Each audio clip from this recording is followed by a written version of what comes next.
Recorded by the okay, got it. He's not having any of my question. So is she okay? She's maybe not hearing me. Listening. Perhaps it may be muted. She may be muted. Oh, I think she's I'm now recording now. Yeah. yeah, so be good behavior.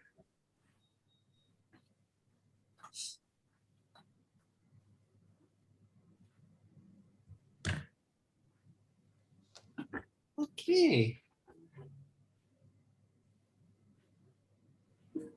Okay.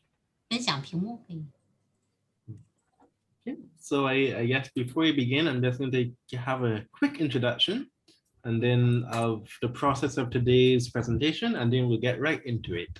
So hello everyone, and welcome to the first meeting of our cultural club for the second semester of, the first semester of 2022. Welcome everyone, very good to see you again, very good to see you all, welcome. So today we're gonna have a special event. Our topic, or the main reason for this event is because of the Winter Olympics. However, before we get into the meat of the matter, allow me to introduce myself. I am Tyrone Yearwood, a new volunteer teacher at the Confucius Institute at Capel Campus, UE. I've recently joined the Confucius team, so this is also my first time hosting the Culture Club. So with that out of the way, today we have a wonderful set of presentations for you. First of all, we're going to take a look at what the Winter Olympics mean, what it stands for, and how the Winter Olympics are being carried off in Beijing, China this year. The opening of the Olympics have happened, I believe, last week. And for those of you who were able to watch it, it was quite spectacular. I watched a bit of it and it was very impressive as usual. After that, we're going to have the introduction of our personal way of celebrating the Olympics, which is the presentation of our China in Your Eyes competition. China in My Eyes, an art competition. So that will be presented by our two co-directors, Mr. David Bulbulia and Mrs. Grace Lee. So everyone, I hope you're looking forward to that, because we have lots of prizes also on giveaway for people who do well in this competition. After the presentation of the competition, we're going to have a discussion section in which we talk about what the Olympics means to us, what it means to the world, our expectations, who we want to win, quote unquote win, who we're rooting for, and perhaps what events or sporting activities, winter activities we're interested in. After we have that discussion, that will bring us to the end of our presentation, where we have a bit of a few closing remarks, and then we can enjoy the beginning of our weekend. It's been a long week for everyone, so I know that you must also be looking forward to the weekend. No better way to kick off the weekend than with a nice Culture Club presentation, nice Culture Club presentation. So before we get into the PPT of our Culture Club, I'll give you a little story about my experience in China. For those of you who may not know, I've lived in China for 12, almost 13 years. 5 of those years were spent in the north of China. The first year I was actually in Beijing. 4 of those years were spent in the northeast of China.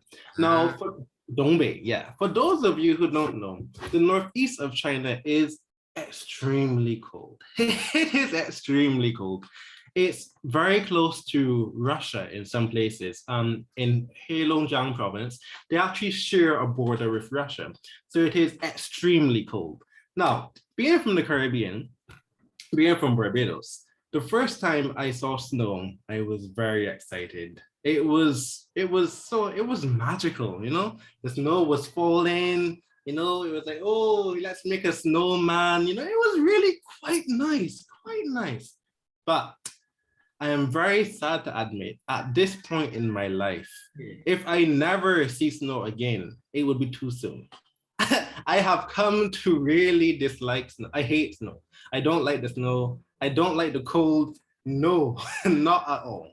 So whenever I watch the Winter Olympics, whenever I tune into I guess CBC, like they have some presentation of the Olympics, and I see the athletes skiing and sliding and doing all of these amazing things in the snow, I am doubly impressed because I myself, snow it's not as magical as you think. In fact, it's quite dangerous. It is extremely dangerous. I remember in Xinjiang, which is in Liaoning province in northeast of China, 5 months out of the year, 5 months of the year is winter. It's basically winter. So 5 months, cold, freezing cold, -20, -30 even, snow everywhere, ice everywhere for 5 months of the year. And I went through that for 4 years. It's a nightmare. So I remember one time, the reason I really hate the snow, I remember one time I was walking in the snow, and as you know, it's very magical, very nice, but no one, you always assume that you would never fall when you reach a certain age. When you're like 7 or 8, you say, "Oh, I'll never fall down again for the rest of my life." But the snow taught me a lesson. It taught me that no matter how old you get, you can and you will still fall. So I'm always impressed, really very impressed, when I see the winter athletes, the Olympic athletes skiing at such amazing speeds and doing, especially figure skaters, when they jump and flip on the ice. It's really quite impressive. So I must say, I must tip my hat to those athletes because it is truly amazing what they're doing. And that also ties into the spirit of what the Olympics, especially the Winter Olympics, really mean. But we're going to get to that in a presentation. So that's enough of a little walk down memory lane with my bad experience with the snow. But don't let me jade you. Don't let me turn your mind from the winter activities. And to help you to see the beauty and the charm and the magical side of snow and winter, I'm going to hand you over to my colleague, Ian Guo, and he's going to present a presentation about the Winter Olympics in Beijing, all of the amazing stuff that they're doing. And it's probably going to, quite possibly, it will broaden our horizon. It may even make me like snow again. Who knows? Maybe. So, Ian, it's all up to you now. Welcome, Ian, welcome. Okay, I'll share my PowerPoint.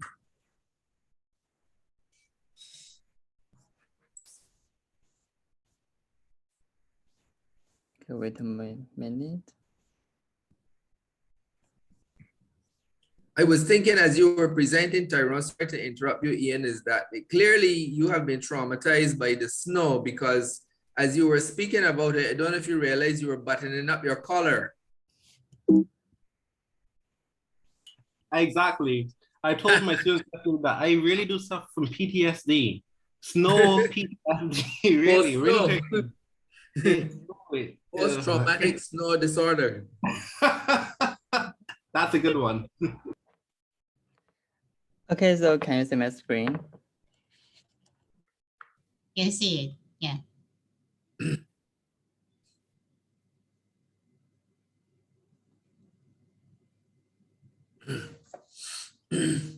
Sure, and you are students, okay. My network, okay. 现在好了, okay. So I'm teacher and you are students, okay. We are going to talk about a big event that is happening in China. Maybe some students know, maybe not, and that's okay.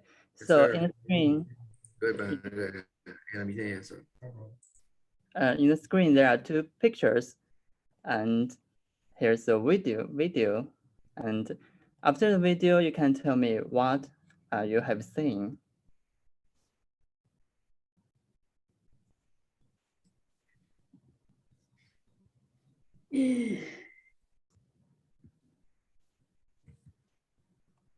Okay, the network is. Can you see a video? Okay, and can you hear it?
Okay, so anyone can tell me what you have seen, what they are doing?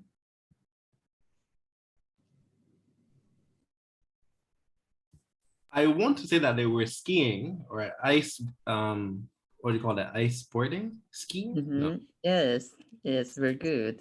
Snowboarding, sorry, snowboarding. Yes, Snowboarding. Snowboarding, yeah. and they combine the Chinese Kung Fu, 武侠. So maybe someone know that we are talking about the Winter Olympic and Paralympic Winter Games. So it happens in 北京第24届冬奥会及冬残奥会 Olympic Winter Games and the Paralympic Winter Games. And the date, the Beijing Olympic Winter Games, it started from 4th February to 20th. And the Paralympic Winter Games starts from next month, March, the 4th March to 13th. And you can say it's called Beijing 冬奥会, Beijing Olympic Winter Games, but it's not only held in Beijing. Actually, there are two cities. So Beijing and Zhangjiakou city from is in Hebei province. And here is Yanqing. Yanqing is a district of Beijing. And Beijing, Zhangjiakou, Yanqing, you can take high-speed train from Beijing to Zhangjiakou, and it only takes 50 minutes. It's very fast. So if you go to China, you must try the high-speed train. It's very fast and stable. And it's on the ground. I'm sorry? It's on the ground. You don't have to go in the air. Yeah, it's underground. It's fast as airplane. Okay, so here, Beijing, Zhangjiakou, and Yanqing. Here is a website.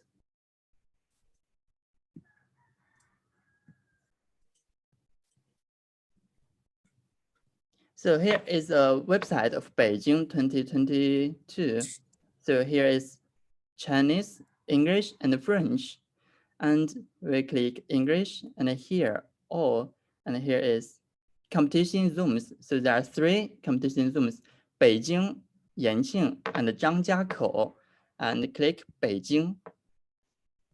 Here are some news, videos of Beijing, photos in Beijing, and map. So here, so it's a National Architects and Central. And here is a new building. It's called the National Speed Skating Oval. And it's also called Ice Rainbow, 冰丝带. And click here, it's National Indoor Stadium. Here, here, and here. So you can know everything. You can know every information in this website. So here is Beijing. And if you want to know Yanqing or Zhangjiakou here, you can just click Zhangjiakou. Here also news, videos, photos, and map. So there are 1, 2, 3, 4 places, 4 buildings in Zhangjiakou. Take National Cross Country Central, and ski jump central, and here and here. So here is about the competition zone, Beijing, Zhangjiakou, and Yanqing. Okay, so let's back. Any question? Okay, if I just point out, for those of us who may not know, Beijing is, as you know, it's the capital of China, but it's also a major municipality, which means that it isn't associated with any particular province. So that's why the Olympics was able to be split up between Beijing and cities in Hebei province. Because even though Beijing isn't associated with any province, it's located, I think it's located inside of Hebei province, if I'm not mistaken, right? So that's why it's so easy and quick and convenient to get from Beijing to Zhangjiakou and Yanqing as well. Yes, Mhm. yes, it's not very Just like Shanghai. Very good, very good. Okay, let's back to the PowerPoint. So this is about the city and the competition room. So next is about the countries and the teams. So there are 91 countries attend this event. And can you find the Caribbean countries? Please. Jamaica. Wow. So, yeah, Jamaica bobsled team. Really? Oh, wow, that's impressive. Yeah, Jamaica, they should be there. G.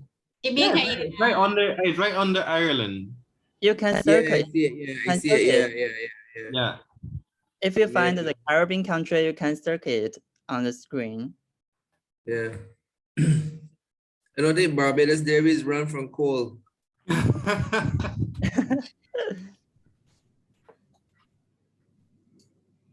yeah, there is Haiti. Yes. Turkey. Barbados Haiti. there? What? Yeah, And Haiti. Trinidad as well. Under Germany. Barbados Yes. is there too? Yeah. You can Okay, circle it. Amber, you good. Where's Yeah. Barbados? I Ah, see Great Britain. and Haiti.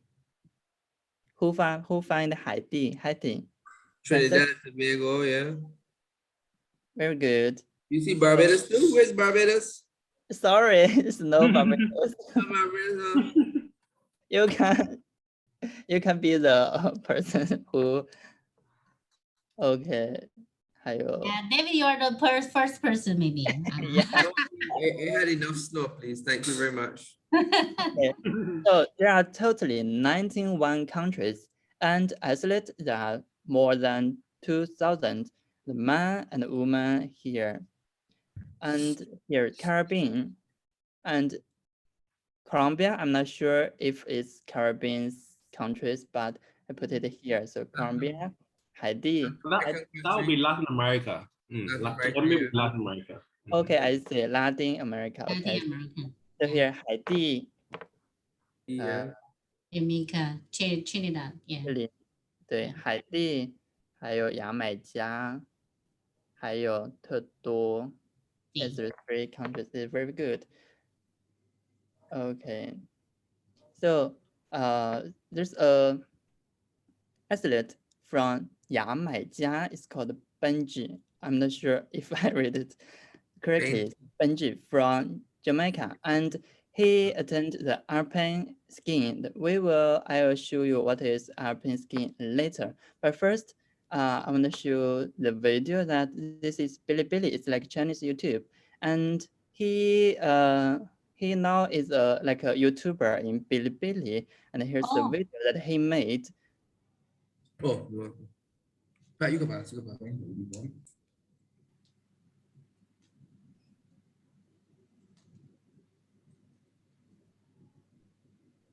你好, Billy Billy. I'm Benjamin Alexander. Sorry, wait a moment.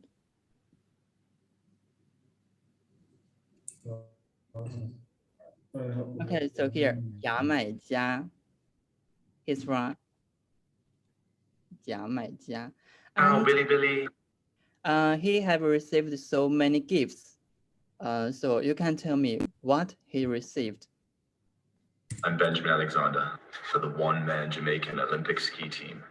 I'm going to be posting fun videos from the Olympics and what it feels like to be part of the Jamaican Olympic team and on my way to and from China. Remember, if you like my videos, remember to Jan San Lian.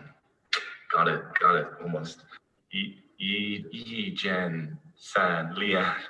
San Lian. So we can say that the term is difficult for him, right? So 一键三连 actually it means subscribe and likes and something. Okay, go on.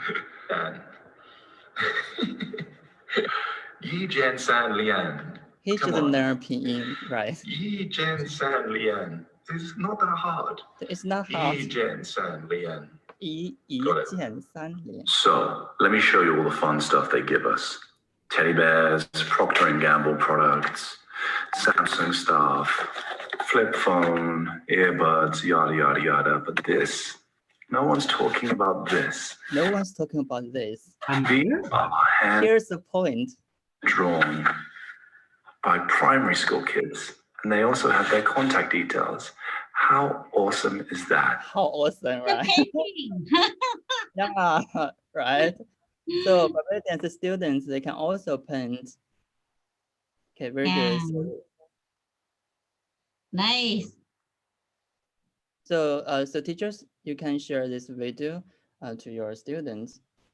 Okay, now back to 可以分享给我们那个 teacher 群里啊。 yes, of Yeah. course. Good. Okay, so here's an athlete from Jamaica, from Caribbean country. And next, I'm going to show you the winter in China, and there are three aspects. So it's sports, scenery, and custom. So first, sports. So when we talk about winter sports, what comes to your mind? The winter sports. Well, we know our snowboarding and skiing. Yeah, ski board. Video, yeah. Yes, very good. So here's Sledding, yeah. very, very good. So actually there are two basic sports, 滑雪, 滑冰. 对，滑 it means something is very smooth like this. 滑 Nice. 雪 yeah. And 雪 it means snow. 冰 it means ice. So here's a picture painted on the wall. So according to speculation, skiing originated in the Altai region, 阿尔泰地区 of Xinjiang, China, 中国新疆阿尔泰. So here's a documentary called 航拍中国 Area China. It talks about the Chinese sceneries from sky. So it's the first season and the first aspect.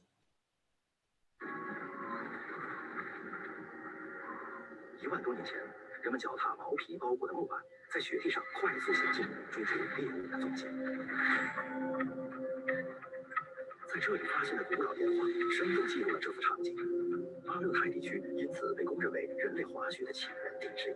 Okay, I didn't find the English subtitle, but that's okay. It's just talk about the 滑雪 skiing is from 中国新疆. Okay, so next is 雪, the snow scenery. So it's also Xinjiang, and here's a video. It's a YouTuber and Bilibili. And she speaks Chinese. If you don't know Chinese, that's okay. Just enjoy the scenery. 是一个被雪覆盖的村落，所及之处都是独栋的木屋、雪山、白桦林。一路上遇到了很多流浪的猫狗，见人就乖乖地跟在身后，一切都和谐的，好像真的生活在这里。甚至一打开门，就有小猫会溜到房间里。你过来干嘛呀？我住的地方在村落深处，站在窗前就能看到雪山。院子里的秋千直面白桦林，附近有个小平台，可以看到整个村庄。远处炊烟四起，牧马人迎头而下。 暮色消失在山顶，这就是我见过最好看的冬天。 Okay, so did you feel a little bit peaceful when you see this scenery? At least I did. Okay, so here is 雪景, the snow scenery from Xinjiang. So we talk about 雪. Next is ice. Okay, ice.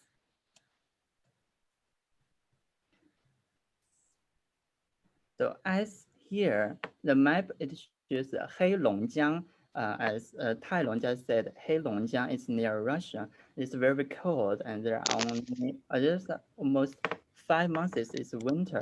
So Heilongjiang, and every winter, the Heilongjiang, the local people, they would build a big world full of ice and snow. So it's 冰雪大世界. 冰 means ice, 雪 snow. 大 means big, giant, huge, and 世界 a world. So the local people, they will spend maybe 1 or 2 months to build a big world, a huge world full of ice and snow, and it's attracted the tourists from all over China and the world. And here, this picture, someone know this building, and if you don't know, that's okay. Just remember it because there are lots of videos I'm gonna show you. It shows these buildings. So it's called Tiantan, the Heaven Temple. So here the Bing Diao, Bing the eyes, Diao to carve. It's very beautiful, right? Okay, so here we talk about 雪 and Bing. And here I want to show you the scenery in the city. So anyone know which city this is? Mhm. The Forbidden? Very good. Very Yes, good. very good. Forbidden, Where is it? Forbidden city. Where is it? Where is it? 它在哪儿? Which city? The most popular. Beijing. Yeah, Good. Very good. 北京，对，北京. So here's Beijing, and the building is Forbidden City, 故宫. 很好. And here, the left part is 故宫 in snowing, and the cat lived in 故宫. Okay, so here is the city. Royal cat. Very good. Okay, so we talk about the sports and the scenery. So the last part is about the custom. Here is Jilin. Jilin is in northwest of China. And here's the big, Also Li Lao's hometown. hometown. They have Yeah. flying fish 李 there 老师 too? 家乡 hometown 吉林. There's a big lake. It's called Chaganhu, and in every year, from December to January, the local people they would do a big event to fish the kite, to fish the fish. So Fishing. here, Yeah. the fishing. You say the fish is flying. They jump. Yeah. So in the net, there are full of fish and full of happiness.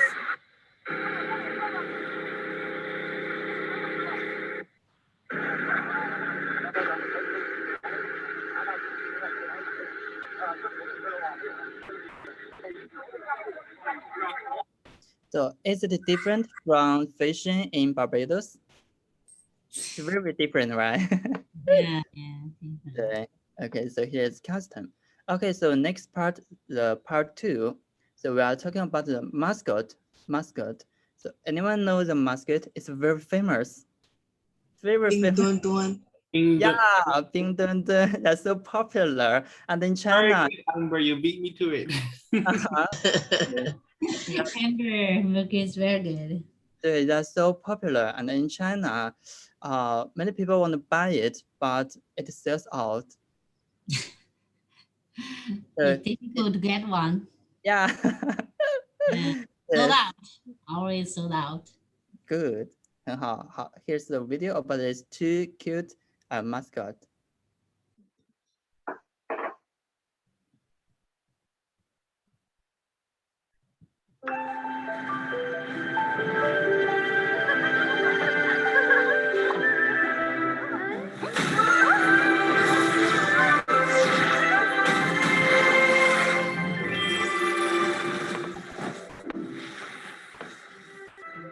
Let's see. No, wait. Let's see.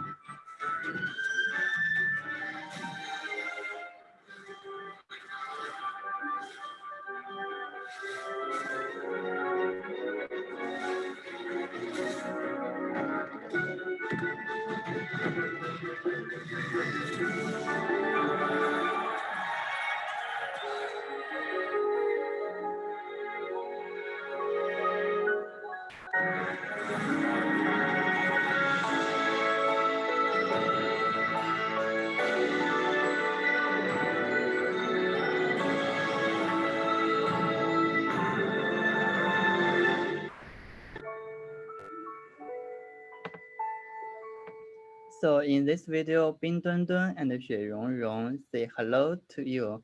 Say 你好. So you can say 你好 to them. 你好. Very good. Yes. 你和 Bing Dun Dun 你好, Xue Rongrong 你好. I want to know which one is cuter. Is Bing Dong Dong cuter or is Shui Rong Rong cuter? I mean, is there like a poll to choose the cuter one? I think that Shui Rong Rong is cuter, but that's my personal opinion. You can have your own opinion. There's no standard answer. Okay. So you think Xue Rongrong is cuter? It's okay. It's okay. 可以啊，可以的, no problem. So here is 冰墩墩. Bing, what's the meaning? We just talk about Bing. Ice. Yes, the ice. And the Dun Dun, it describes the cute kiss. Oh, these things would have been here.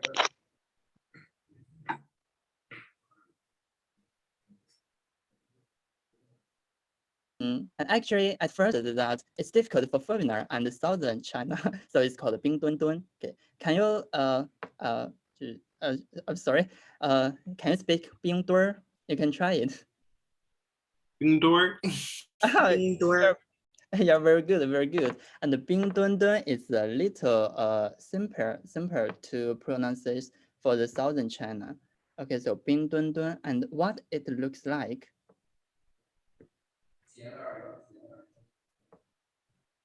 The animal, the famous animal, the pressure. 熊猫。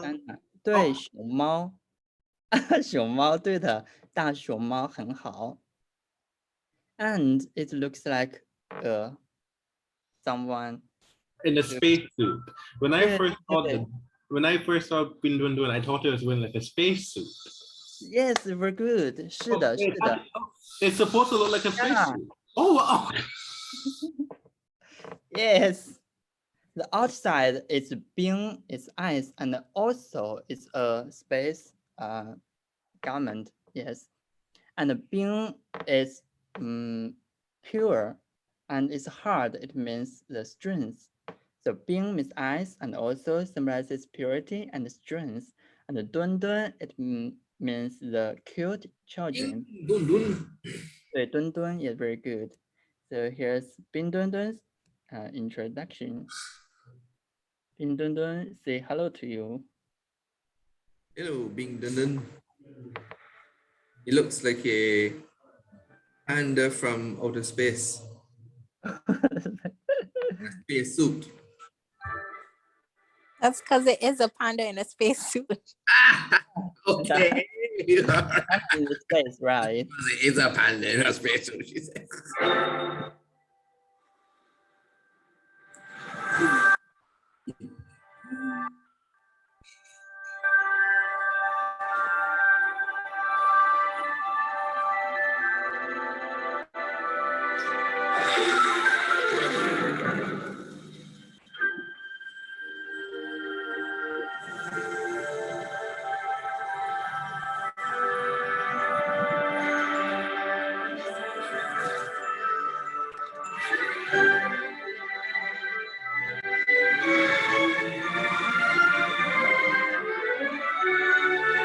Anyone remember this building?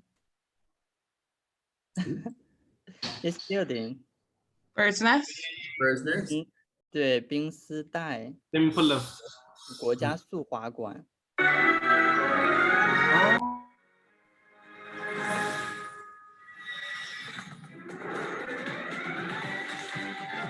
对，滑冰 skate 滑雪 ski。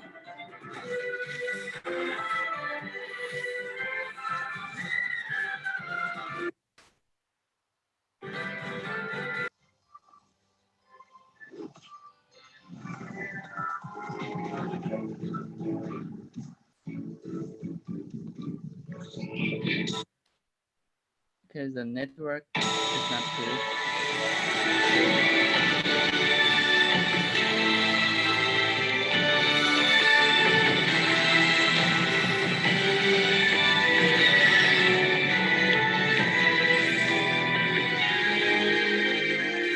Yes, space.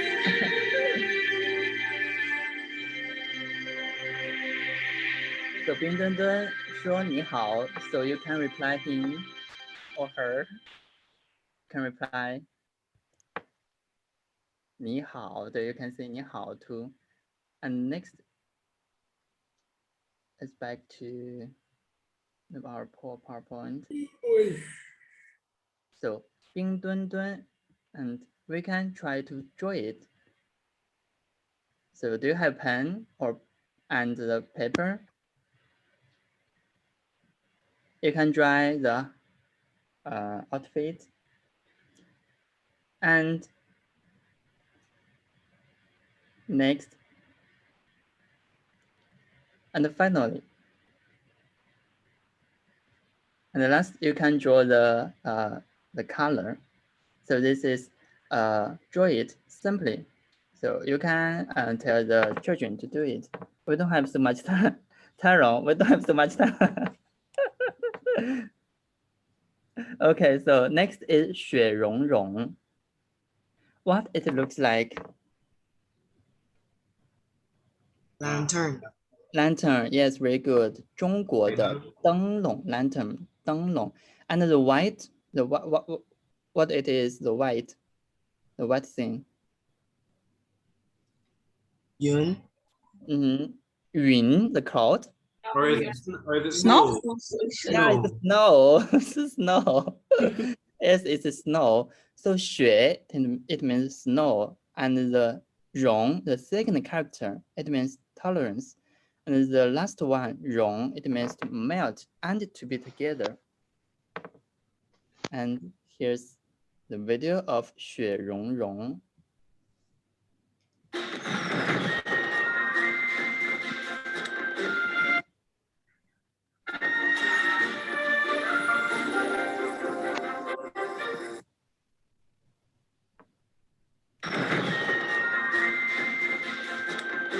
Paper cutting. 灯笼, they're making 灯笼 lantern.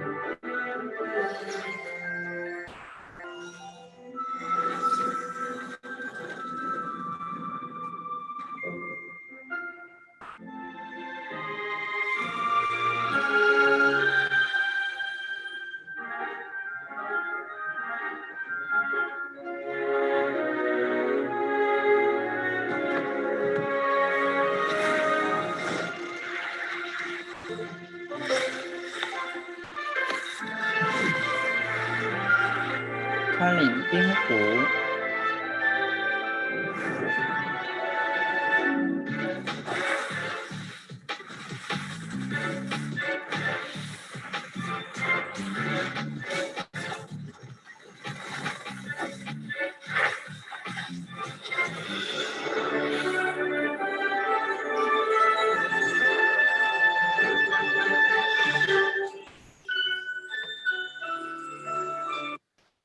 Okay, 雪融融 say 你好. So you can say what?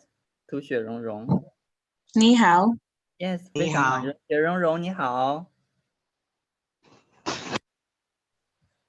Okay, so next, so you can tell the student to draw it.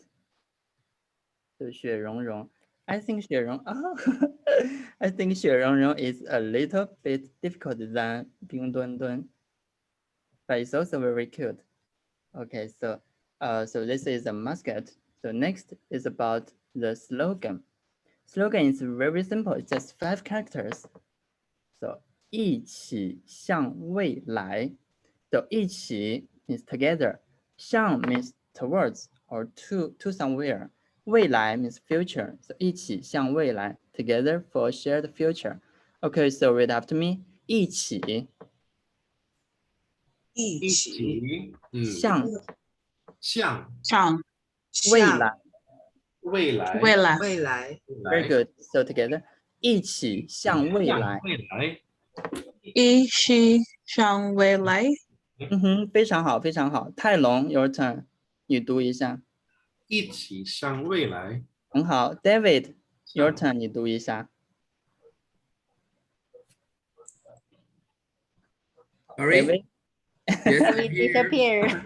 I'm here. I was a little distracted with something else. What do you want me to do? To read this slogan, 一起 You want me to 向未 read 来. this slogan? Yeah, it's very simple. David Chinese really good. This one right here from Yi. Uh-huh. This is a hard one. Oh, try Let me it. study it for a minute. Let me You see. can do it. Yi. Yeah. Okay, Yeah. so read after me. 一起 Yes, read after you. That would help. 一起一起向向未来，未来，很好。向未来，向未来，很好。一起向未来。一起向未来。Oh, very good. Good. Well done. Your first Chinese language. I was going to say that. You didn't have to coach me. I was looking at those little things on the top there and studying it. Very good. So try it again. Try it again. No thanks. Let's move on. No, try it again. 一起向未来。Yeah, very good. 很好，很好， It's easy. 很好。这就是奥运会的 slogan 口号，一起向未来。And here's a song. It's also called 一起向未来。好，一起向未来。So I want to show you a video that seen by different people, different languages all over the world. It's about 3 minutes, and I can just show you 1 minute.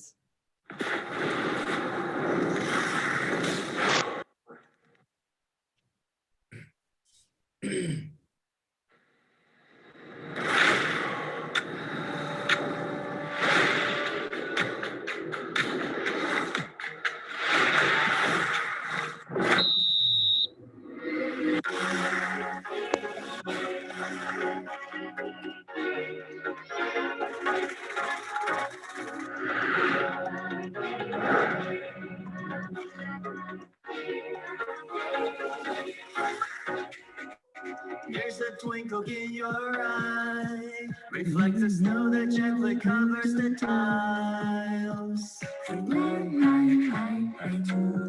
This is English. 中文 Chinese. I think it's Russian.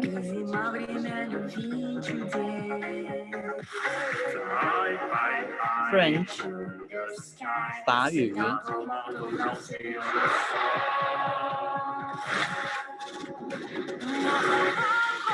哈萨克语。It's very famous. Together for a shared future, you and I, we can touch the sky. Nos malos amor, 很阿拉伯 Arabian. 法语 French. Spanish 西语。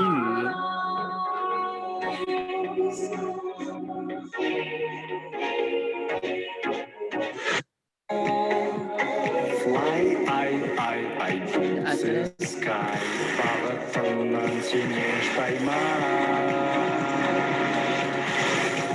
نلتقي بالحب جميعا ضع يديك بيدي unirse al futuro de un mundo mejor sé que se podrá revenir amor eso me toca comprender together for a shared future reaching light together 一起向未来 Nous avons tous besoin d'amour tout le monde se tient par la main together for a shared future mystery 关键是谁一条 Okay, so let's move on.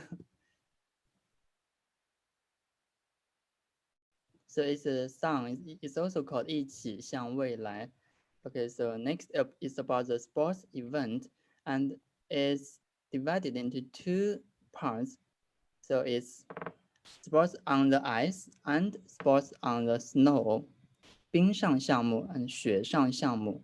冰上项目 there are 5 sports. 雪上项目 is 10 sports.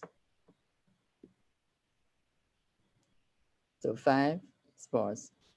And here's the picture. So who can tell me what's the sports? This picture is man and woman. Figure skating. Yes, very good. Figure skating. So it's called 花样滑冰。花样滑冰，很好。The 滑冰 skate 花样 the persons. 好。Here's a video. Too many videos, and just show you maybe 1 minute. And lots of figure skatings. Quiet on the set. All right, look alive, people. And we're live in 5, 4. It's very, very beautiful. The dance on the ice. Land of reality. Wait, let's get it again with a little more personality. Welcome back to the land of reality. Great, now say I want the world to see the real me. Don't It's very cool, right? stay healthy. And it isn't in the It's good like to get a berries ticket for your family. I and heard they princess. hired us our own attorney. No conflict of interest there, don't you worry. Look over there at the Hollywood sign right there on the dotted line. Pretend you're dating, it's great. It's very famous. It's from To the Japanese. camera, America's way. America's way. From China. Always what it seems. Let's just see on the screen. So beautiful, right? But it's a little bit of dangerous. So it's called 花样滑冰. So it's a sports on the ice. So next, it's sports on the snow. 雪上项目. So there are total 10 sports. 10 sports. And you can find so many information on this website. And I will show you after the presentation. So we just talked about the athlete from 牙买加, and his sport is alpine skiing. So there's a athlete who made a video.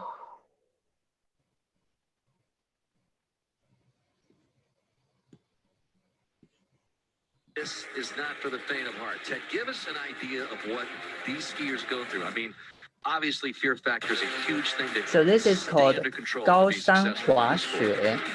This 高 POV means right here gives high, you a good idea tall, what the racers are山, the And keep in mountain. mind when you watch this, So guys are going 滑雪 20 miles an hour ski, faster than this. ski, The POV ski guy is on coming the down the hill, high so, mountain you know, from the they're top going to so the fast, you can see it, bottom. and you're only able to see a Very little ways in front of excited. you, and So even it's though 高山滑雪. So 高山滑雪. So we talk about the sports, and next is about the emblem and the sports icons. Emblem. So left is the Olympic emblem, and the right is the Olympic emblem. And look at the look at this, and look at the characters. So it's similar with which characters? Yes, very good. Dong is very good. The character Dong and the emblem is look like the is similar as Dong, very good. And there are 2 videos. I just show you one. Okay. And this video is on the website, so you can search it.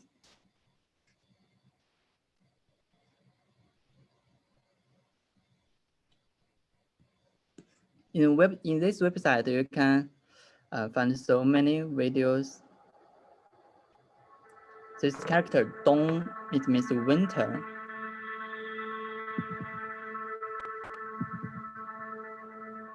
Shufa calligraphy. Approach.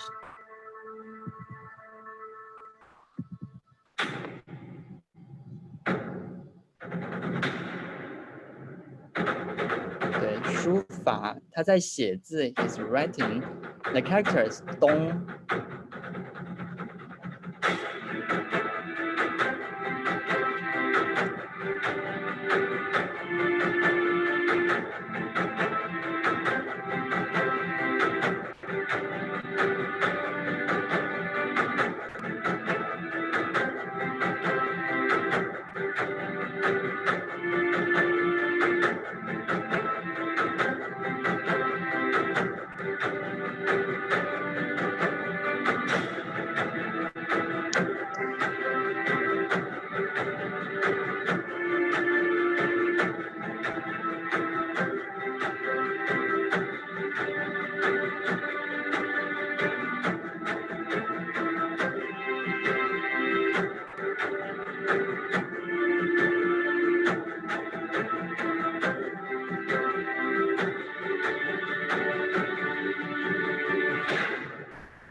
So the emblem is similar as the character Dong.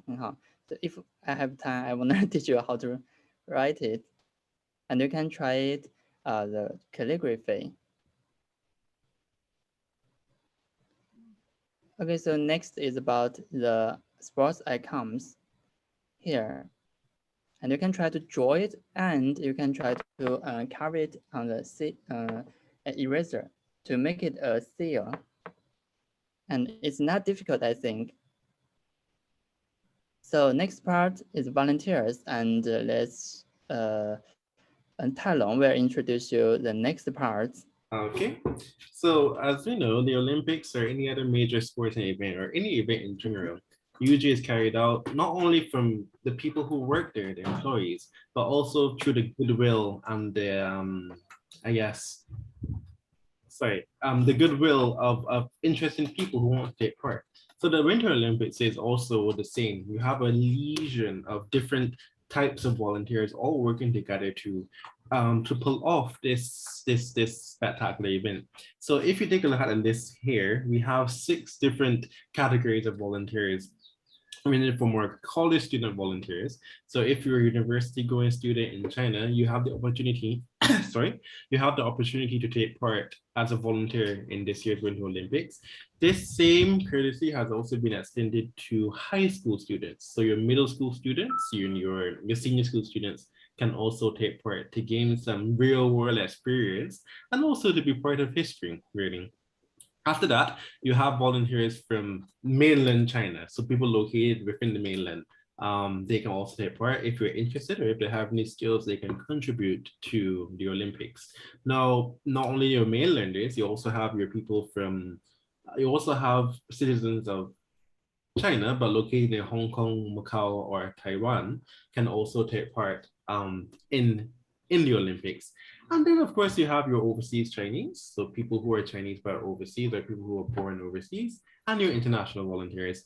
All of these people working together under the banner of the Olympics actually help to pull off the event. And then this brings us to our next.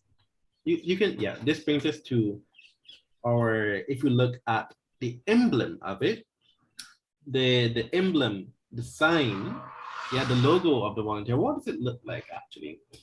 To my eyes, even before you look at the description of it, to my eyes, the first time I saw it, I thought, oh, it looks like a very happy face. You know, you see a little smile there at the bottom. So I got that one, I got the smile. But if you take a look at the description, it's actually quite ingenious because the emblem itself is a combination of a happy face, but it's also Chinese Sign Language. So if you can show us the description of it, go. Yeah. This is something I learned after taking a look at this emblem. So in Chinese Sign Language, this means love, which is quite interesting because whilst this isn't part of American or international, this way is love. So this way, not this way. So while this way means love in Chinese, in English, in Western countries, if you do this in public, people think that you're like a rocker, you're gonna rock out. You're probably at a concert. Because something like this. So I'm not a rocker. So when I first saw it, I thought, whoa, they're having a really good time. They're really rocking out. But actually, it means love. Now, for those of us who may not be rockers, but for those of us who like movies, for example, when I saw this, I'm thinking, oh, wow, it's like Spider-Man, So those are two very interesting things I saw when I realized that this is actually sign language for love, which is quite ingenious. Yeah, Chinese Sign Language for love, which is quite ingenious because when you look at it, you can actually see the shape of this love and also a smiling face. So that's something that I learned as well because I did not know that. After all these years, it took me over 30 years to know that this was love and not just like rocking out at a concert. That was quite interesting. So this brings us to our next one, which is the Olympic spirit. Now, as I would first have mentioned, the Olympics is able to be pulled off not only because of your employees, but also your volunteers all working together. And this ties into the overall spirit of Olympics, which is camaraderie and working together for a brighter future. Now, for this year's Olympics especially, they've even taken it a step further. So if we look at these 4 words, if you have your faster, higher, stronger, but more importantly, together, because that is what the Olympics really stands for. All of the world competing under the banner of sportsmanship, equality, mutual respect, understanding to go towards a brighter future. So this ties in really quite well. The volunteers ties back in perfectly with the overall spirit of the athletes competing on a level playing field, mutual respect, trying to push themselves to be faster, higher, stronger, but also to create a spirit of togetherness, which is what we need in this world especially. So that is the motto, the core of what the Olympics really, really stands for.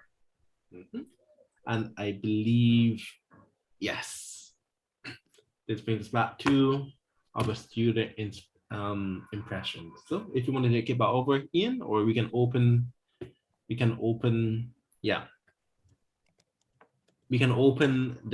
field to discussion. A few things we can learn. Ian, if you mind.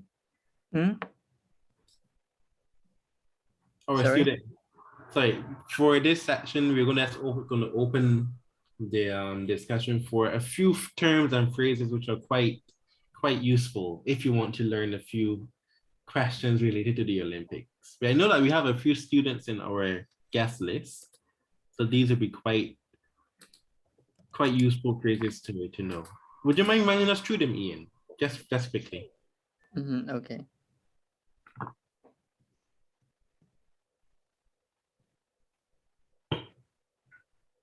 Okay, now we come to what the Olympics really stands for. Why do we have the Olympics? Now, as you know, in general, the Olympics or the Olympism, it's not only about, of course, it's important to have a strong and healthy body and a strong and healthy mind, but the overall idea of the Olympics is to promote harmony amongst all mankind.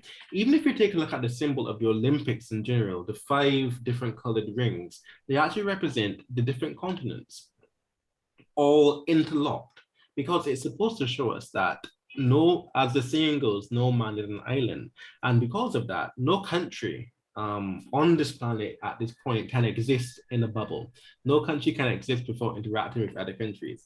So the spirit of Olympism, or the spirit of the Olympics, is to show that having a mutually equal and respectful environment is the only way forward it's the only way forward for humanity in general.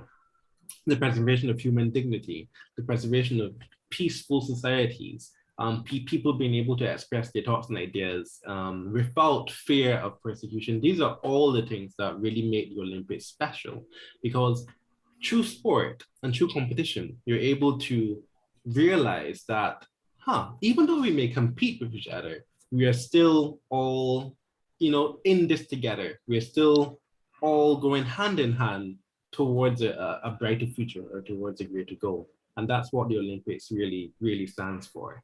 Mm-hmm. Okay, very good. Mm-hmm.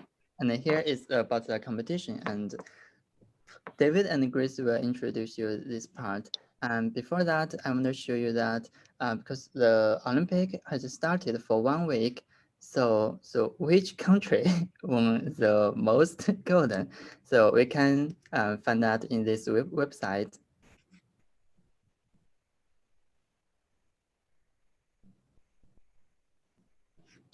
So here, English,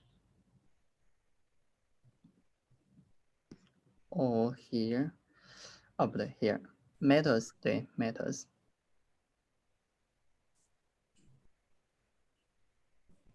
So here you can say which country owns the most golden. Germany, right? And the total mental maybe, I think, so she's Norway and Austria. So you can find here about the situation. And let's find about 中国. And you can click here. And it will show you, so in which sports that we gained the golden and which sports we gained the silver or the coupon. So the golden here, women's free ski big air and men's 1000 meter and mixed team reply. 谷爱凌 is she's very famous now. She was born in USA, but now she is Chinese. So Gu Ailing here, People's Republic of China, and he gained the gold in the women's free ski big air, and he has 2 another sports. And if you want to see the time, you can just search here. And here you can, if you are interested in some the countries, here countries, and let's find maybe Haidi. So you can click here, and then it will show you Haidi. There's 1 male, 1 athlete joined alpine skiing. So you can find the information in this website. Okay, so that's all. Thanks. Very good presentation, Ian. I must say, I do believe I speak for everyone when I say that we've learned a lot about the Olympics, the Winter Olympics actually. So that was a very informative and interesting presentation.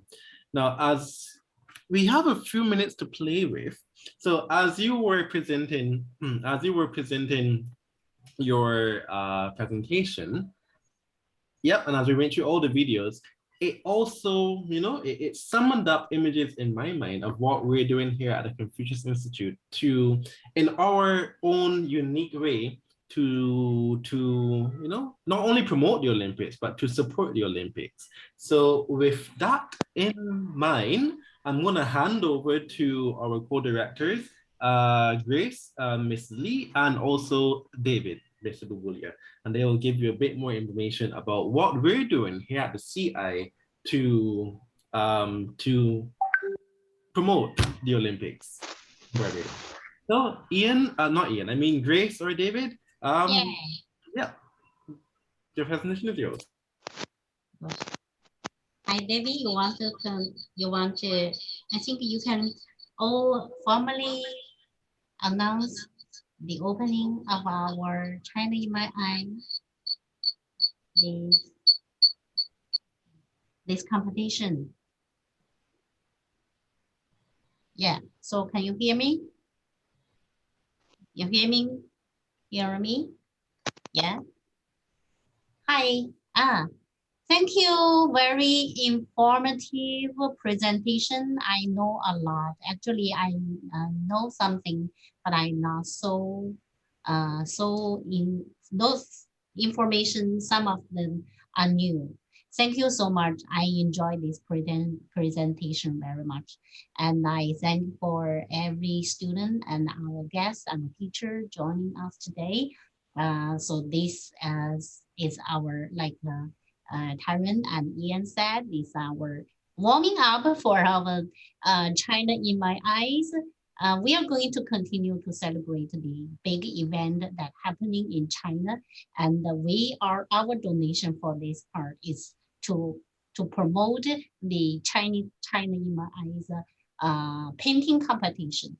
And thanks for Ian and Tyron. You have worked hard during the past 2 weeks also working on the notice for this every details of this competition. So let me first introduce some of the details of this competition, and let David make comments and then officially announce the launch of the competition. Right, so this competition is a series of our annual competition. Actually, every year we hold such activity titled China in My Eyes, and yes, so from the point of our Barbadian people to see, to experience, to express your idea, your mind from your point by your point, to see what China is. So this year, together with the just like we said, Winter Olympic paint competition, we do this China in My Eyes painting competition, right? So this competition opened to open, okay? So everybody can take part in, and we are going to divide in this competition into 2 categories, children and adults. Painting on various mediums such as paper or canvas or electronic or digital art or anything you paint, and you get a creative job, and then you take a picture and send to our Confucius Institute, Cave Hill, UWI and EDU. So I will share the email address here, and the people could send your submission before March the 13th with your name and age, contact information, and your work. Also, another thing people might be aware that one person only you could submit one piece of work. And another thing is the next step after you submit. Next step is our CI will publish, will post all the works we received on the Google form, Google form, and then publish on our website. And then after the certain days, March 13th, you can go and you can invite your friends, go to the website and find the link and like the work. And then finally, we have 1 week, around six days later, we'll have the result published, right? So the more likes, the greater the chances of winning. Okay, and then finally, the most important thing is the awards, right? For the children group, we have four winners. Like first place, we give gift voucher equals to $300 Barbados and a certificate. And the second one, 250 voucher and the certificate. So third is 200 and the fourth place is 150. For the adult, first prize is $400 Barbados gift voucher, and the second is 350, third 300, fourth 250. All participants will get a certificate. So that is the main information. And we will have the this notice published on our website also, right? So this is the almost the same thing. Almost the main point, main thing is here. And so welcome everybody to have fun and win the prizes. So teachers share the information, share this notice to all your friends. Let more people join and know the knowledge, have fun. Hey, so thank you. Thank you very much for that informative presentation and also guidelines about how to enter a competition. I know I have also been, I've taken my insider information and already shared it with my students. So I know they're very interested in getting involved in this competition. Now, I know we may have mentioned, it in jest before, but I believe even among us teachers, we can have, I really do like the idea of having a teacher competition to see which teacher gets the most students to take part. That sounds like something I would definitely be very interested in as well. So not only can it be a competition for the students, but also for the teachers as well. Well, I really hope you weren't pulling our legs with that one, because I am very competitive. So if I have a chance, to win something, I'm very interested. Okay. Fellow teachers, would you be interested in having a very nice little Olympic competition of our own? Whichever one of us.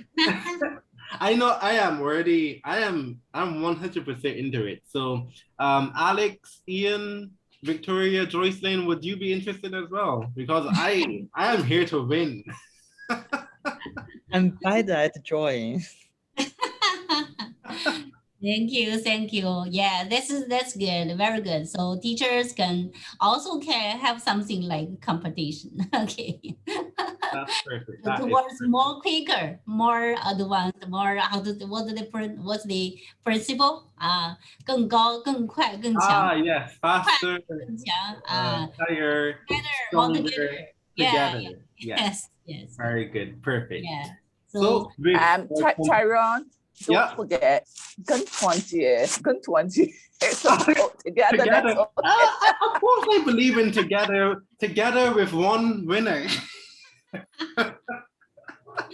I'm only joking. Together. Yeah. But another thing is, I know that different teachers have different students. Yeah, different amount of students. But yeah, we could always encourage, and we'll calculate the student and how many students you have and the rate, right? So teachers, just go ahead with your full of energy and try to encourage your student and give them more information and let them do the creative work. Wonderful. Yeah. That sounds wonderful.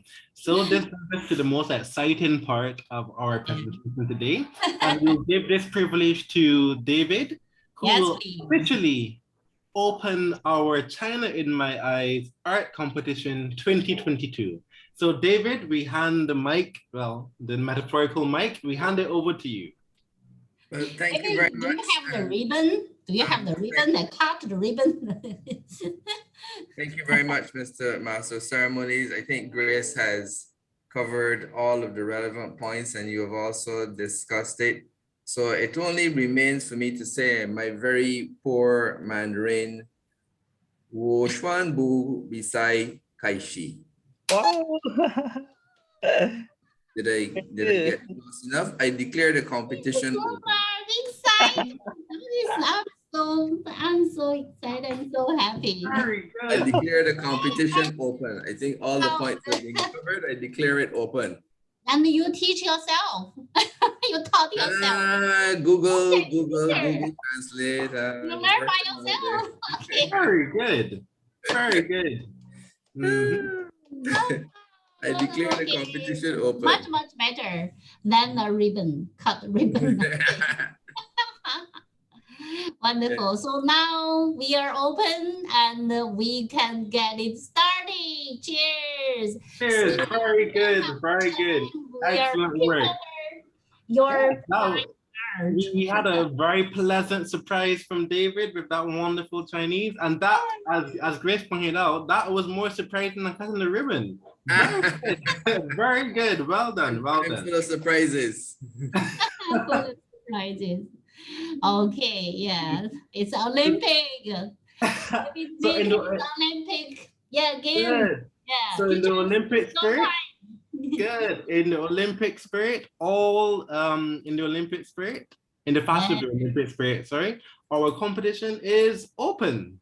So let the games begin, as Joycelyn pointed out, for students and teachers. Let the games begin. Very good, very good. So after having had such an exciting presentation from Ian, and then that exciting announcement from Grace and David, we've come to the point in our presentation where we will open the table to discussion. Yes, our discussion section. So we've learned quite a lot from the Olympics. I even, at the very beginning, I shared a bit of my past experiences with my post-traumatic snow syndrome. And I must say, I think after hearing Ian's wonderful presentation that I feel a little less fearful, a little less hateful when it comes to snow. So well done, Ian, well done. You've almost rekindled my passion for the ice and snow. I mean, maybe I'll need 2 or 3 more of these presentations to really love the snow, but at least I dislike it a little bit less. But I believe, I don't know, if I'm taking a look at our audience now, and there are quite a few people who've been to China. Yeah, quite a few people who've been to China. But I don't know of anyone, apart from Grace, I don't know about anyone who's actually been to the northeast of China. So perhaps Grace can also help just to help everyone understand just how cold it can get. I have to impress upon everyone who's listening. It's really very, very cold. For 5 months of the year. Really that cold. Cold to me. It's cold to me. And it really, I was having, in yesterday's class, I had a cultural class with the swim students. And one student pointed out that skiing or ice skating, it helps you to recapture your childhood because everyone falls down. Everyone falls down. However, when I fell down many times on the ice and snow, I did not feel nostalgic feelings from my childhood. I felt pain, pain and embarrassment, because it goes both ways. Whenever you fall down, people usually will, people will laugh because it's quite funny, but they will also help you get back up. So that in itself is part of the spirit of Olympics, even without Olympics, because of course you can have your laughs and you can have your fun, but at the end of the day, everyone is usually always willing to lend a helping hand to someone who has happened, to fall over. So that's a little experience I had with the ice and snow. But I'm really looking forward to hearing from other people. What experiences have you had with ice and snow? Or after listening to today's presentation, what do you want to share about the Olympics or about winter in general? The floor is open to discussion and no topic is off limits. Well, within reason. So the floor is open, everyone. This really is not, for me, it's not cold, not too cold, especially when you are in the snow, when the snow has fallen down, and you are in the middle of a wide world and it's quiet. the surrounding, the snow absorbed every sound. So if you're in the middle of snow, you didn't feel, you will not feel any cold. You just feel peaceful, very peaceful. Everywhere wide, yes, wide and quiet, yes, very peaceful. But my counter argument to this is, that is true. When it is snowing, when you're in the snow as it's falling, it's not cold at all. In fact, you don't feel any temperature. And it's very quiet. It's very beautiful. That is true. However, after you go back indoors and your body begins to thaw out, then you will feel cold. Yeah. But my hometown in northwest, northeast China, the inside is always warm because we have a heated system, and the inside is of the house is built with thicker walls, and the shelf is very well built, and no heat will run out. So the very warm. Inside is warm. Outside, you're going to put on a lot of clothes. And that way, I think people will accustom to that. People have a good, how to say, flexibility to fit it yourself into the circumstance. Whenever you were born in the place, you got to be very accustomed to that climate, and you feel not a case, not a problem, because the problem is you are here, Barbados. You never have such a chilly, like such coldy, icy winter time. So that's why you cannot afford, you cannot stand it. Right? So different people, different living style.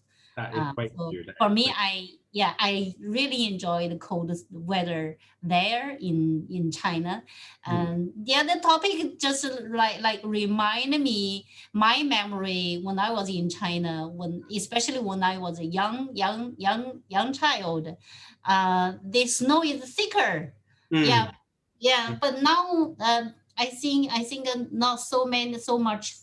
The climate change, the global climate change, the environment everywhere change everywhere. In Barbados, I saw some discussion about the sea, the sand, but in China, we feel the same thing. The snow never had so much snow like before. Yeah.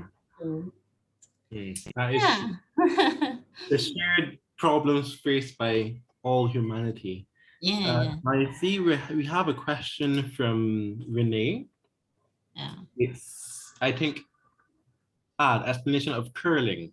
Now, curling is, for those of us who are familiar with winter sports, curling is it's an ice event. So it's held on, I think it's held usually within an ice rink. And it works basically it's based on friction. So that's why you see the athletes usually hold an instrument which looks a bit like a mop or a broom. And by doing that, depending on the speed and the intensity in which you scrub basically the path of the curl, you can decide it influences how far the curl will go and where it will stop. So it's all based on the friction of the ice, really. Yeah. Actually, in the university I attended in China, is it? Yes, I believe the university I attended in China, Xiamen University.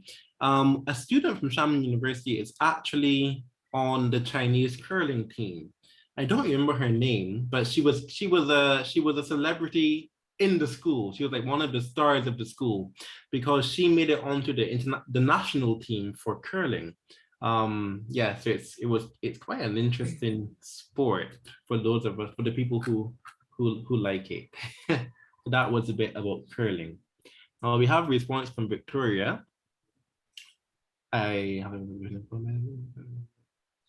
Ah, okay, yes.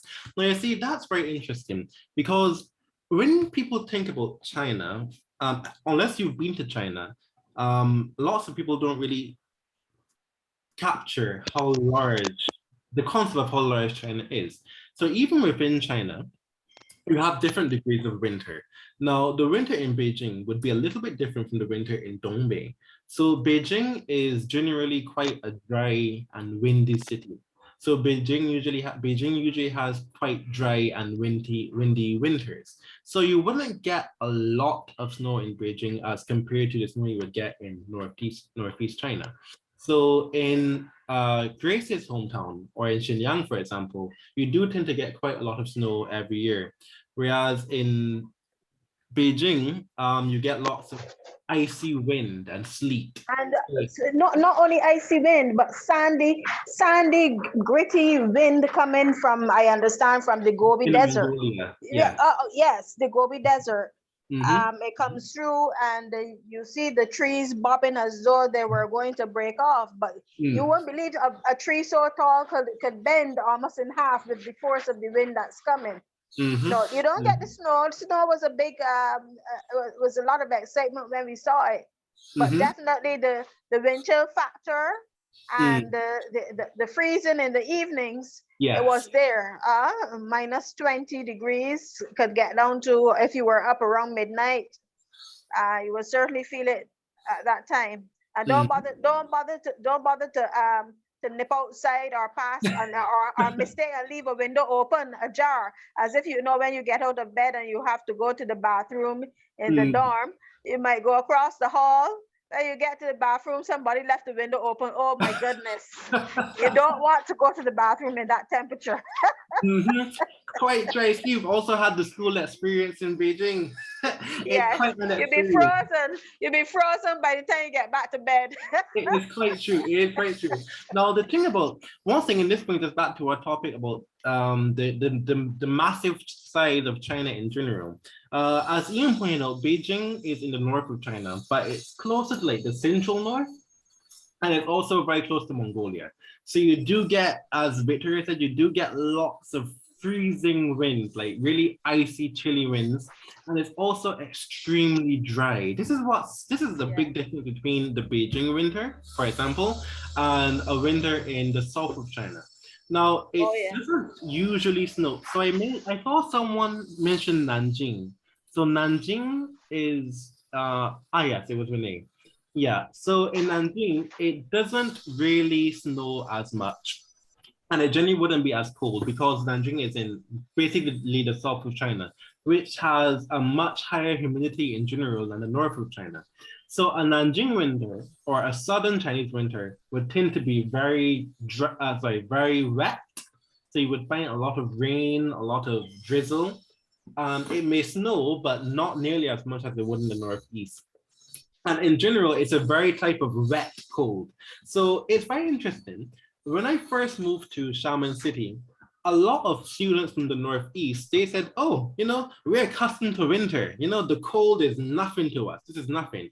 But after spending one winter in southern China, they were complaining more because they said, oh, the cold is getting in my joints. The cold is it's actually a cold that gets into your body.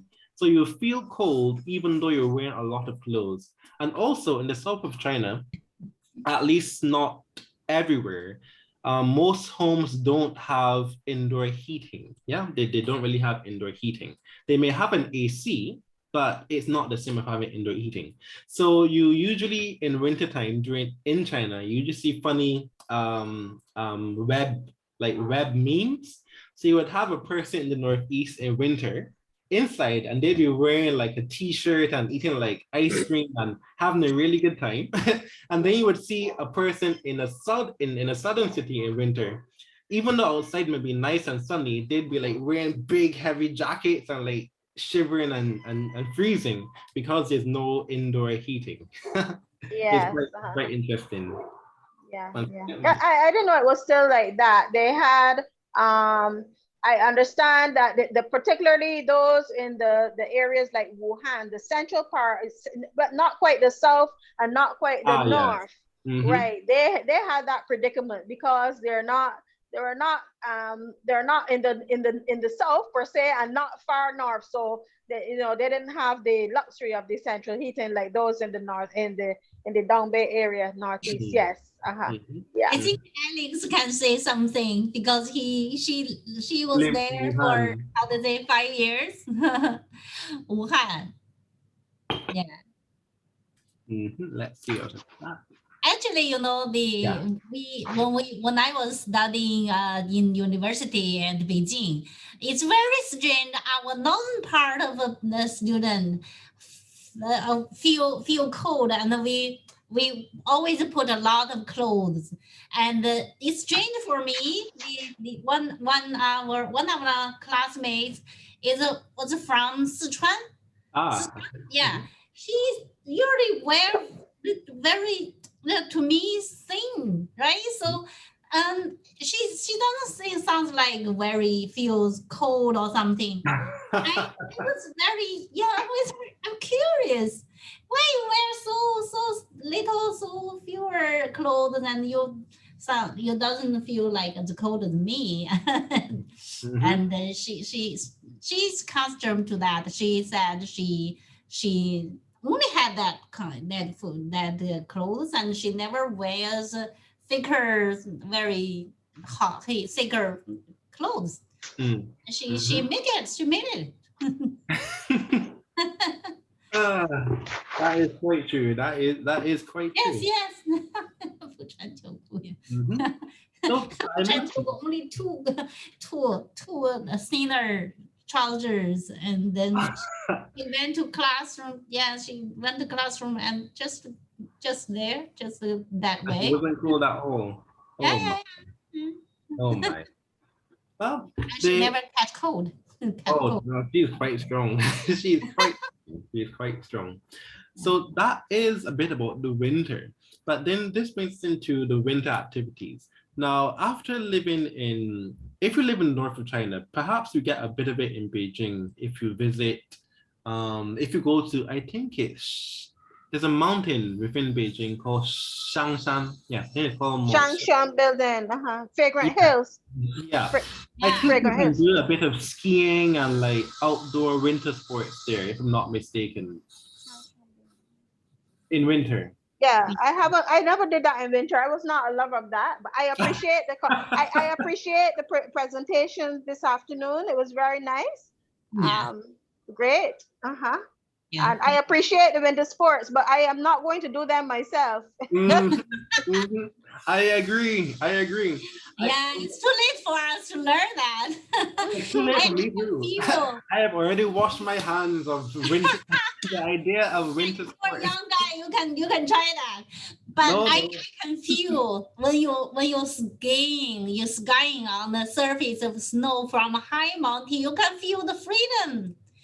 Very, very wonderful feeling. Must be very. I very jealous, but I know I cannot make it. I am also quite, when you see the athletes skiing and skating and doing all those amazing things, it's really extremely impressive because moving on ice, just moving on ice it's almost impossible for me. I mean, you will usually just fall right down. But they're not only just moving, they're flipping and jumping and they're literally moving in hoops. It's really quite impressive. Yeah. So I must say, even if a contestant in a particular event doesn't get a gold, silver, or bronze medal, they're all winners in my eyes because that's truly amazing. What they're doing. Yeah, yes. Very, very true. What they're doing. Very good saying. Yeah. Well saying. Yeah. And if anyone, for example, if anyone in our audience, if you have the opportunity to visit China in the future, you definitely have, during winter, Beijing has a winter, but it's not really the winter capital of China. If you really want to experience some really nice winter sports and a winter festival, then you definitely need to visit Heilongjiang province. Harbin Ice and Snow Festival. The Harbin Ice and Snow Festival, I've been there once before and it is worth it. Even though it's extremely cold, it can reach -40 on a normal day during winter. Yes. It's really worth it because one, it's completely frozen, and the way the light effects, the way they spot the lights on the frozen sculptures and frozen buildings, really, it's truly magnificent. So if you have a chance to visit China during winter, I definitely recommend you fight the cold, you know, just for a few days and enjoy it. Really like a once in a lifetime event, because I've seen it once and that's enough because it's freezing cold, but it's definitely worth it. It's definitely worth it. Has anyone? It is very pretty. It is very pretty. It has the lights coming through the actual snow sculptures. Yes. If you are exercising, you will not feel cold anymore. You'll be hot. You are doing exercise. And I have a couple. I have two friends. Actually, they are my teachers. They are all my teachers. They are about my age. They are older than me, and they enjoy the skiing very much. Every year in the winter, they came to our Zhangjiakou. Yeah, Zhangjiakou to live for a month or so. In the winter holiday, they go there. If they go there and exercise, they enjoy the skiing very much. I cannot do it, but I really admire them. They start skiing at not an early age, but they manage it. They enjoy this sport, and then they can feel the freedom. And yeah, this is really nice. Yeah. That's nice. That is nice. Now I know it's quite interesting. I have quite a few stories about China, so forgive me if I'm talking a lot. But when I see people interested in ice skating, it always makes me imagine a particular event that I took part in when I visited Mongolia: sand skating, sandboarding. Just like how you have your skating, your snowboarding, which you slide down like an icy mountain. Sandboarding is when you slide down a sand dune. Yes. However, when you fall in ice, no problem, because you know the ice will melt and whatever. But when you fall in sand, it's a nightmare. It gets all over you. Exactly. But it's lots of fun. It's lots of fun, but it's a nightmare. Even if you visit China in winter or summer, you can always do, sandboarding. If you miss the snow, just try to sand. It's also fun. Yes, China sand. Okay. In the US, they also adopt my daughter in US, and she never tried that before in China, and then she loves skiing when she became a college student, and then she loved that also.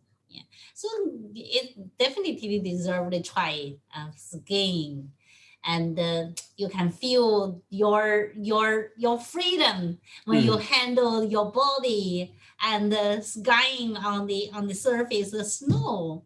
The feeling is really, really fantastic. I can feel that. I don't have such feeling, but I can imagine. Okay. I just imagine that. I can feel that.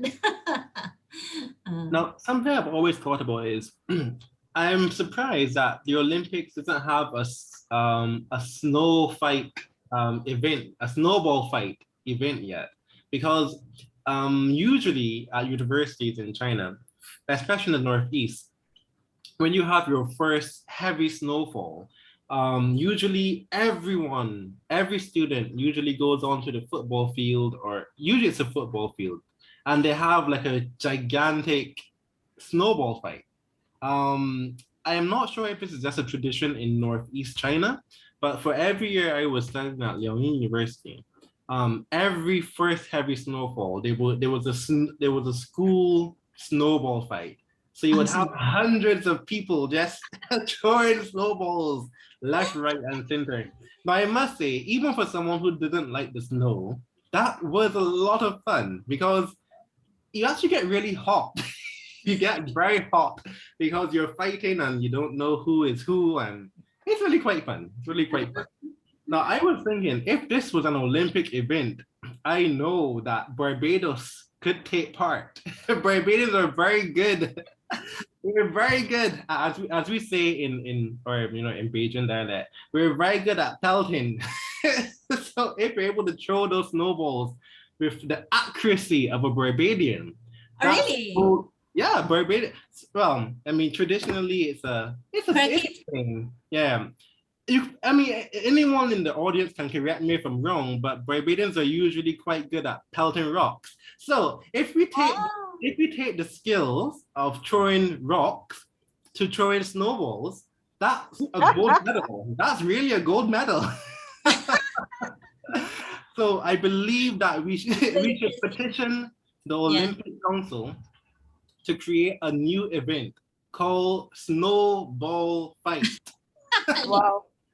And then we would have an Olympic team at the Winter Olympics. 100%, I'm 100% sure that we would get at least a silver medal. That is interesting. Yeah. When I was I first attend at Rio Beijing that winter. Actually the CUPF is just to start the new venue at Changping campus, a new campus. That venue just everywhere, everything is being in progress, not finished yet. So we don't have the county, the Changping County. At that time is county, not district yet, and we have nowhere to go. No game at that time. No game. No restaurant. Not many restaurants. We are poor. We are poor students, and we have little fun. Only go to the classroom studying. But one day there was a big snow, and then the 2 grades of students. We are let's say lower level. The whole university, the new campus only have 2 grades. One is upper grade. I was in the lower grade. Only 2 grades of student, and the 2 grade student. Whether you know each other, we may not know each other. We know a few, but not many. But that day, that afternoon, everybody fight to each other. Everybody fight to another person. So at the end of the day, we are all wet, but we are not cold, not a bit cold. We are hot. That's very interesting, very good memory. Even we live a not very wealthy life, but we are having fun. We were having a lot of fun. The good memory about of snow. Yeah, it is true. I do agree with that, because as a student, usually you're always a little bit financially tight. However, during winter, during that first heavy snowfall, everyone has really a whale of a time, because you're having that strapped for cash. That's the curse of studying. That I think it's part of the student experience. During that first heavy, that first snowball fight, you do really have some wonderful memories. Yeah, the simple life, but have more fun. Even the simple snow falling, and we have a lot of fun. And that's very cool experience. It's quite true. It is quite true. Yeah. So we are just about coming to the end of our discussion section. So we'll be preparing to wrap things up. Okay. So, that we're basically coming down to the end of our presentation today, and I think we learned quite a lot. Ian has stepped up, but I was going to say we learned quite a lot from Ian. You're good. Yeah, you are very, very good work, Ian. So a round of applause for Ian. Well done. Well, he's not here, but well done. It was quite informative. And I think I'll follow the website that I believe he should have posted into the chat. But yeah, I have put that notice for the website in the. Okay.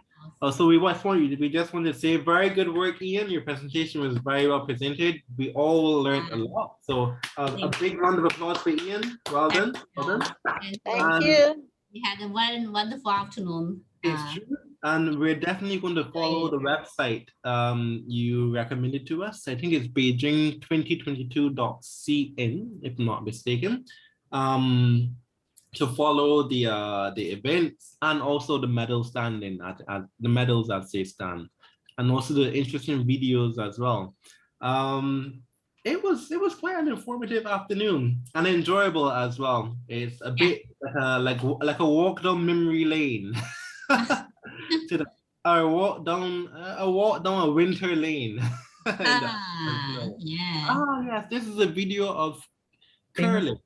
Yeah, yes. So you can find so many information in this website. So here is 教育, but I didn't find it in the English version. In the Chinese version, there's a 教育 education, and then here is 冰壶. There's so many sports. So here 冰壶, and there's videos, and so you can search it. So if you want to know 冰壶, the sports, you can search on the website. Okay, that's all. Right, yeah, so this website is really quite useful. Beijing2022.cn. We can all make a note of it. I think I'll save it into my browser right now, actually. Yes, so I'll share the PowerPoint and the WhatsApp, the group. Okay, wonderful, wonderful. So now that we're coming on to the end, would either Grace or David like to say a few words in closing as we wrap up our first cultural club for the 2022 semester? Okay, thank you. Thank you. Wonderful. Good job for both of you. Thank you. We had a very, very good, wonderful afternoon. I enjoyed it very much. Thank you. Yeah. David, I think David has something to do, whether he is available now. Yeah, he told me he had something. Okay. Yeah, he has gone.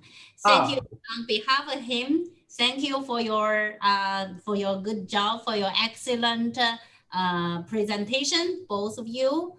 And we had our China in My Eyes competition, painting competition formally launched, and we had a very informative afternoon. I really appreciate your work. Thank you. And everybody, thank you for joining us, our first culture club. I hope you enjoy it also, like me. So thank you. I'm looking forward for more cultural activity, and I can see you, all of you, be here with us. Thank you, 谢谢老师们。不客气，谢谢你，谢谢你参与。 Thank you, everyone. Thank you, everyone. Before you leave, just want to say we have a lot more interesting presentations planned for you over the course of this term. So definitely remember to log back in whenever we have a culture club, because sometimes we may have even more interactive sessions. So we want to hear from you. You know, what are your thoughts about China? Or when we have our one person, one dish 2022, we want you to really get accustomed to saying that food connects us all, because I love food and I know that a lot of my students also enjoy food as well. So definitely remember to log back in whenever we have our culture club, because trust me, it's going to be quite exciting. So I think that should just about wrap it up for today, I believe. Good. Okay, bye-bye. Bye. 再见。再见，拜拜。再见，谢谢。再见了，拜拜。